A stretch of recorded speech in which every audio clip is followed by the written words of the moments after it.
एक न एक दिन तुम्हें इस कमरे में हमेशा ने गोली चलाई थी कबीर के लिए मेरा बन के आना ही होगा।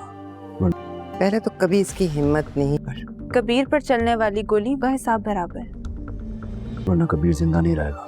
नहीं हुई घर के अंदर आने की। कबीर जब तुम मैंने अपने बाजू पे खाई थी। चुप कर जा।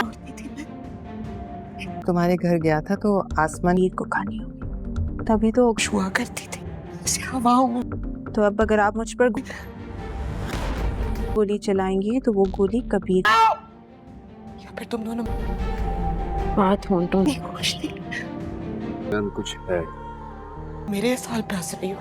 ये भी तक आते आते रह गए। ये रुमाल किसका? कि मेरी दुनिया तो उसी गाड़ी में। तुम्हारी आंखें पर सकता मान लो तो हमारे दरमियान वादा किया था कि अगर ऐसी वैसी कोई पलंग जुम्मे और हफ्ते की मुझे इम्प्रेस करने की खुशबू भी मर्दों वाली है। तुमने जीत क्या करना पड़ेगा। तुमने मुझसे बात हुई तो सबसे पहले मुझे बता। कोशिश कर रहे हो, मैं मान जाऊंगी तो बता दूंगी। ऐसी वैसी कोई बात तो नहीं है। और तुम्हें इम्प्रेस करने के लिए मुझे मजीद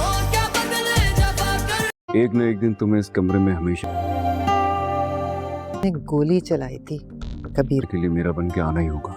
पहले तो कभी इसकी हिम्मत नहीं, पर कबीर पर चलने वाली गोली वह हिसाब बराबर, वरना कबीर जिंदा नहीं रहेगा। नहीं हुई घर के अंदर आने की। कबीर जब तुम मैंने अपने बाजू पे खाई थी। चुप कर जा। तुम्हारे घर गया था तो आसमान ईद को खानी होगी, तभी तो छुआ करती थी हवाओं। तो अब अगर आप मुझ पर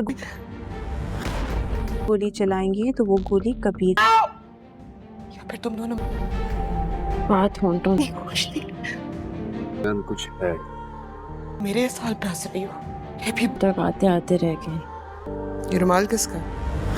कि मेरी दुनिया तो उसी गाड़ी में। तुम्हारी आंखें पर सकता मान लो तो हमारे दरमियान वादा किया था कि अगर ऐसी वैसी कोई पलंग जुम्मे और हफ्ते की मुझे इम्प्रेस करने की खुशबू भी मर्दों वाली है। तुमने जीत क्या करना पड़ेगा।